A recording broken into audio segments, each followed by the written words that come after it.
Welcome back, my stay-at-homies. So today we have an extra awesome lesson, and I say that because I'm challenging you. Yeah, you right there with those crayons.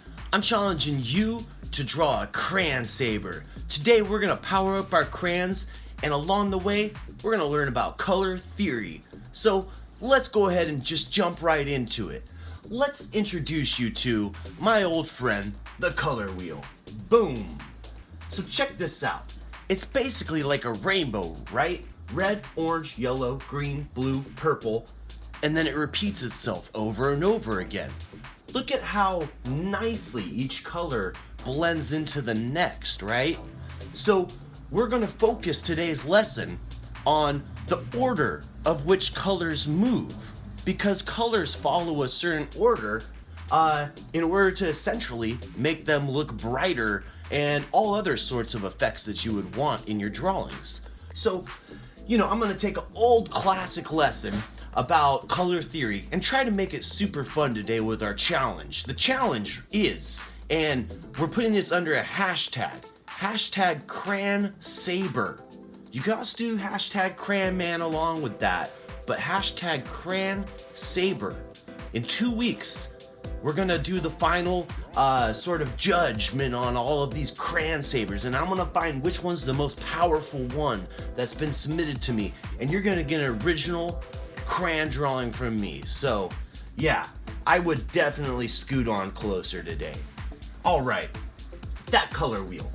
So what we want to look at is, I went through and I took every color that's the main colors on the wheel, primary and secondary, and I made them into crayon sabers.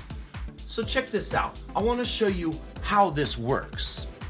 First off, we are going to use a white crayon and a black crayon. Now, the importance of the white crayon is it's one of the first things to go on the page, because everything else can cover it as we progress in our drawing, and then we can scratch away. Now, black works like the opposite. Nothing really, it covers over everything rather, and then it gives that bold contrast we want. So we have white and black to give our ultimate bright and ultimate darkness. Now it's about how we move from the ultimate bright to the ultimate darkness in any particular color. So looking at our color wheel, what I most commonly do, and I'm going to start taking my crayons down here and moving them up in between the example sabers, just to give you a demonstration of how color transitions. It's just like this. I'll isolate the area of the color wheel that I'm transitioning as I place each crayon here. So what we have, let's overview our colors. Red, orange, yellow, green, blue, purple. Our primary colors are 3 colors, and with these colors we can mix 3 other colors. So here we go, red, yellow, blue. You'll find between the red and yellow is an orange, between the yellow and the blue is a green, and between our blue and our red is a purple. So we have primary and secondary. What I'm about to show you right now is really how you make a convincing light source. We need to look at our tritary colors. What that is it's the color between the red and the orange and the yellow. So what I have here is a red-orange crayon. I'm gonna just set that right between the red and the orange saber. The next color that I have is sort of like a bronze yellow. It's an off yellow.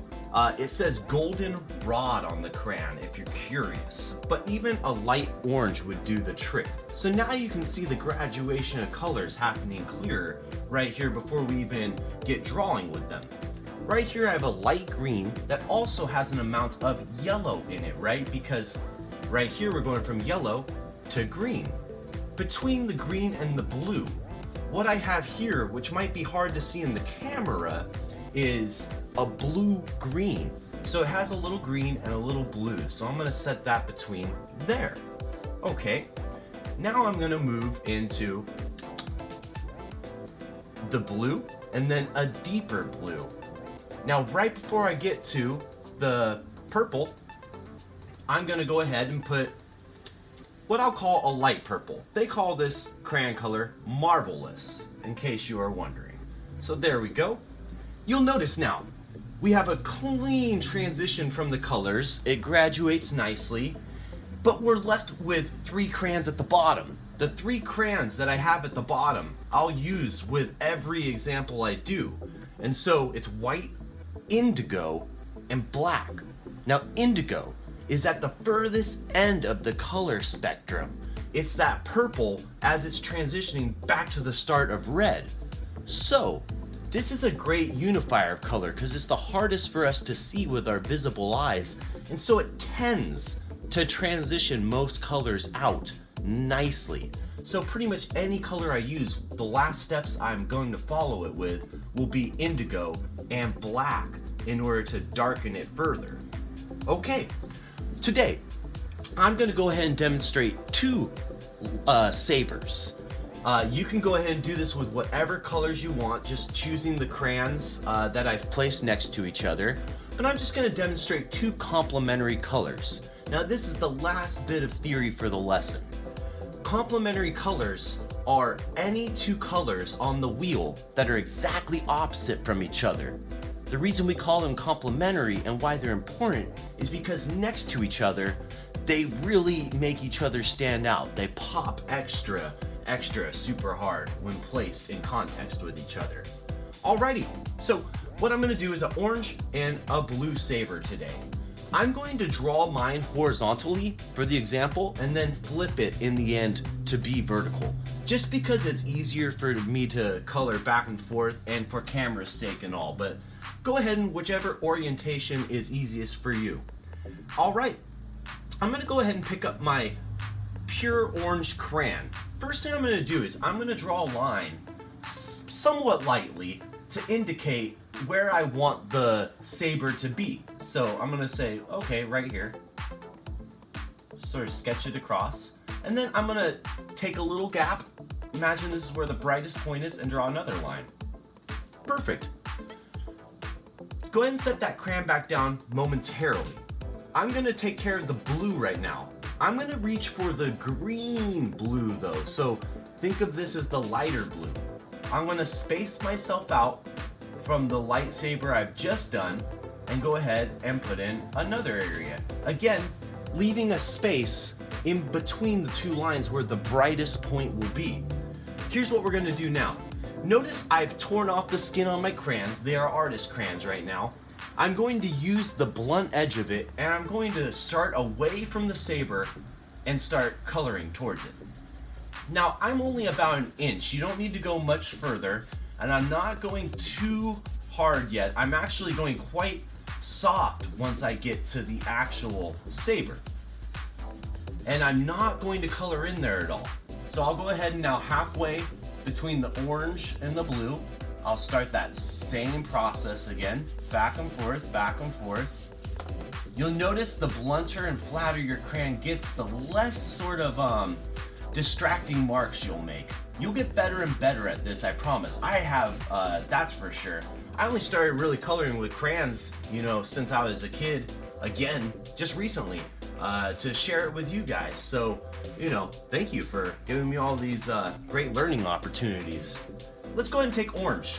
This is the same orange that we had done the original outline with. Let's go ahead and do the same idea. Don't go into the blue, just start right at the edge of it, using the blunt edge of the crayon and coming towards the center. Perfect, perfect. Alright, and then as far as the top edge, I'll go about an inch out from it. And if you like, you could be doing any colors here. It doesn't have to be the orange or the blue. The idea is that you're just following the loose rules we have here. And I'm not one for rules, and that's why I'm trying to make this lesson as applicable and fun as possible, where you're actually learning something that's super powerful in art, how to make a light source, a fake light source. So we have our orange and we have our blue. What I'm going to do before I start saturating anything further is take my white crayon and color very hard in that white strip in the center. Very hard. You can go a little bit out the edges, but just make sure you really saturate that with the white. Again, what this does is it causes resistance so that what we color over following this, we can remove. We'll scratch it out at the end, and so that no matter how saturated this area gets, we could bring that brightness right back out. Okay, let's place the white back down. What I'm going to do now is I'm going to go grab the same colors I was using again. This time, I'm going to press a little firmer and do the same steps. But what I'll do is I'll fade out as I approach the light. So here I go. You can see now that there's much more saturation because I'm really pressing with my crayon. I'm heading towards the Saber, and I'm gonna start loosening pressure, and then guess what? I'm gonna go right over it with just sort of medium pressure. Once you go over it, don't try to fade into the darkness, come from the bottom up. Notice how already we're starting to get a graduation of orange going from a very saturated orange to one that is getting lighter in the center. That's a perfect first step to this lesson. Great job. Let's go ahead and place that orange back. Let's grab that blue-green. So with the blue-green, same thing. I'll start right at the edge. I'll be going firmer with my coloring now.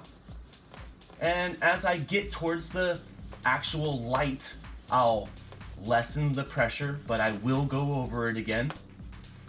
And remember, it's easier if you just do this same step I did from the top down now. You'll have a better time getting these fades. Now, depending on what level of crayon master you are, you'll have an easier time with certain parts of this.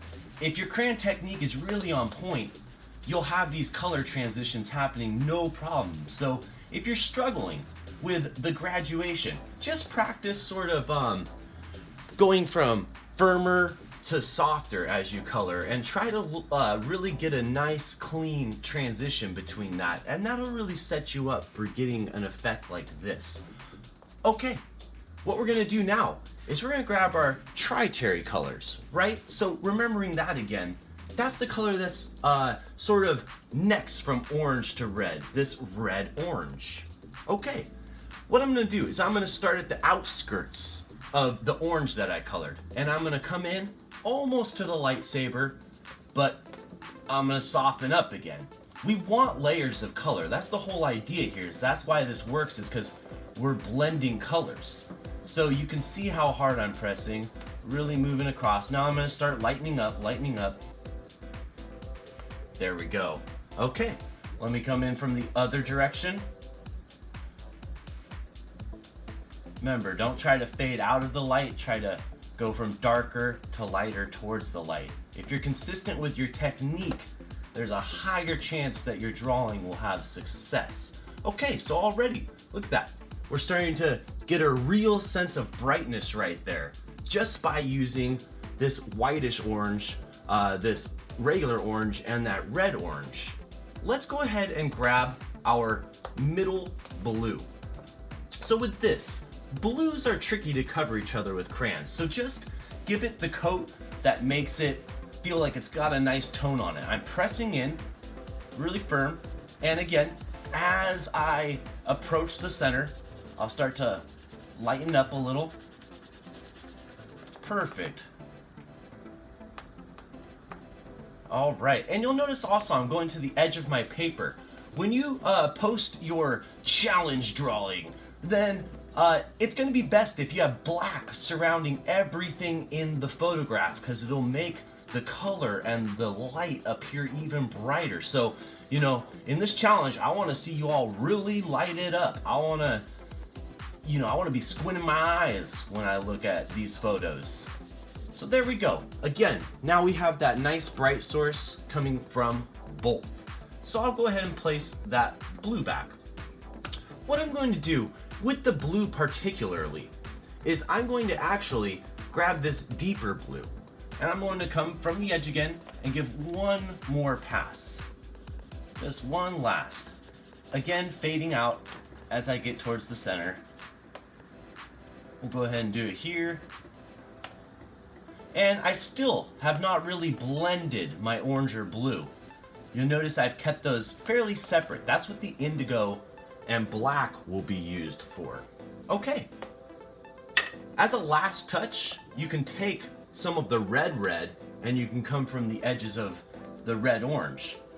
You know, the more you focus on the transition, the more minute transitions you have, the more effective the whole technique ends up coming out, right? So just reference back to that color wheel and just sort of grab a color and move either clockwise or counterclockwise away from it to start finding those really seamless transitions. Okay, we are just about there. What we need to do now is darken the background and then brighten the actual saber. So what I'm going to do is I'm going to use this indigo now. Remember, that's the furthest color on the spectrum. And so it really does a great job, A, covering the other colors on the page and transitioning colors into sort of the blackness that we're gonna follow with. So again, here I am. I'm going softer as I get towards the middle, really kind of lightening up that pressure. Take your time with it if you need, if you want to get that really good transition, but realize you're gonna see the grain of your crayon no matter what. It's art. That's what it's all about. It's about aesthetic. When we do a painting, unless you spend a long time on it and you're going for that very specific goal of photorealism, most often we want it to look like paint. If we're using crayons, make it look like crayons, you know. We're already being impressive enough with these, so go ahead and don't over worry if it seems as though you're getting texture in it, because thing is as you scoop a little bit back in your seat and look at it, you won't even see those textures. You'll see the graduations that we're working on. Okay, let's go ahead and take this same color. I'm taking a little bit of its skin off just so I have a little bit more of that blunt edge, and let's color into the orange light. Now you'll see this will color just fine over it, and it starts making it really dark, and this can be really scary. But remember, that it's gonna be pitch black as we get to the edges. So we wanna start that transition to dark. We set ourselves up with the colors underneath so that this will work out nicely. So let's not worry too much about how scary it is to darken this up. We actually, as an ultimate goal, wanna push ourselves to make it as dark as we can actually, and make it as bright in the center, because it's only gonna make the drawing more outstanding. So take that as a challenge, really push yourself. And if this one you're like, I almost got it, do another one and really get it in that next one. All right. Just about there. So now I'm transitioning from the blue down, and you can see how already they're starting to merge a little bit, these two colors. You can see how indigo helps. Even though I still haven't blended the two, they're starting to seem more seamless as a result of that indigo. Okay, let's go ahead and work with our black. Bye, crayon. Okay, so black. Black covers everything with enough effort. So what I'm gonna do is start at the edge again, really press into it, and just start coloring it up. And again, lessen the pressure as you get towards the actual light source. You may find with black that you have to do a few layers. Be patient. It's actually preferable to do a few layers, because every time you do a layer, you can work on making it a more seamless graduation into the light and working on making it go pitch black as it moves away from it. So there we go. Look at that. If you have trouble covering over other crayon marks, you can always move it in different grain directions. And hey, with something like black, you can always use a Sharpie after if you really want to accentuate it. let's go in between the blue and the orange now. Really leaning into the color. Again, it's scary. You feel like, oh no, I shouldn't be doing this. It's gonna muck up all this nice bright color I put. But actually, truth is this is what's gonna make your nice bright colors brighter. It's about focusing the eye on the color.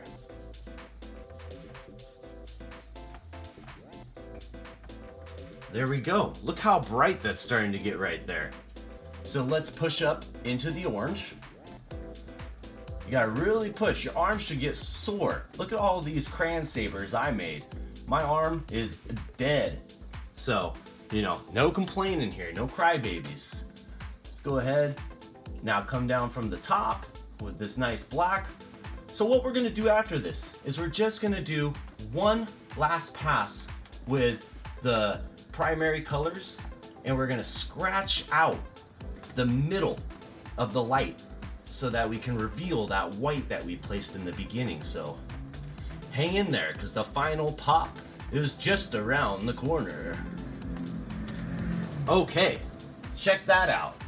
So what I'm gonna do now is I'm gonna go ahead, place this black back down. I'm gonna grab the orange, and I'm gonna give myself one more pass starting from right outside the light. And I'm gonna push into the darkness. This will make it even brighter. There we go. I'm gonna do that again from the top. It's all about using the right colors, and with any medium, using the right colors in the right order. There we go. And I'll scratch out that center in a moment so it'll really pop out there for us. Okay, I'm gonna place this orange crayon back for a moment. I'm gonna grab my blue, that green blue. I'm gonna really lean into it now, because you can see that our colors, which were quite saturated before, now don't look as saturated with all the darkness next to them. This is a great chance to blend into the black too. We're always working on making our transition cleaner. We always think that, you know, everything's gonna happen on the first step, but it's a building process. Look at how much work it's taken to really kind of get that nice graduation out of this. Okay, so for the most part, there's two things I'm gonna end this with. It's gonna be scratching out the center of the light, of which I'm gonna use a knife, but you can use whatever you like.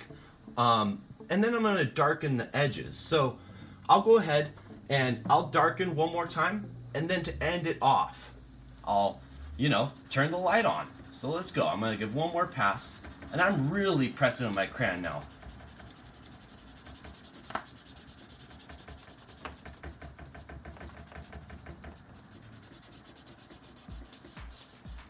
Look at that. And we haven't even turned the light on yet, and it's already bright. Here we go. You'll notice that I bend the edge of my paper a lot with how rough I'm going. You could prevent that by really putting a nice solid tape edge down if you're going to the edge of your page. With an exercise like this, you could just do it in the center of your page, and then you can cut it out after, right? So when you take those pictures of your crayon saber and send it in, you know, just take a picture of it cut out of the center of the page. You don't have to go all the way to the edges of the page like I'm doing in the example necessarily. All right, so really pushing that in. We can really push this into your heart's content until, you know, you're just blue in the face and tired of coloring. I'm gonna go a little bit further in. Remember, it's about that contrast, so go bold. Or, well, I would say go home, but we're already there, right? There we go, and look how nice these colors stand out next to each other too. That's the beauty of complementary colors. They just sort of are each other's opposite, yet in an odd way, made for each other. Okay, so there we go. We got that. I'm gonna go ahead and scratch out the actual light source, and I'm just using the butter knife, scratching right down the center. Now if you have to do a couple passes with it, go for it. But look how fun that is. It's already getting nice and bright. Now if you end up scratching off too much, you can always take that color that your light crayon is, so say this blue-green, and you can just sort of color right back into it, do a little transition. Let's go up here to the orange, slice that out. Wow, look how bright that gets. This is why we do what we do. This is just so much fun every time I do something like this in a drawing. Especially with these crayons, you know, they're into surprising me at every turn.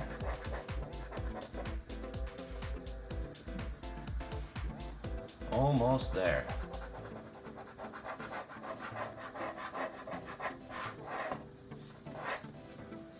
All right, so again, you can really render this to, you know, the point of extreme by just kind of going back in the same order again with the colors and really saturating it till the very end. You know, one of the only things I usually end up doing is just taking a little of the source color and transitioning it right where I had just scraped the white, if it needs it, only if it needs it. So with that, you know, I just want to say awesome job. This was a dense lesson, but hopefully we made it fun. And you know, I'm expecting you to take on that challenge. So I want to see those hashtag crayon sabers. 2 weeks. That's all we got. 2 weeks. I'll remind you so you won't forget. And you're going to get a drawing from the Crayon Man. So, hey, till then, there's a video up there you can click on, keep you busy. But hey, doodle on.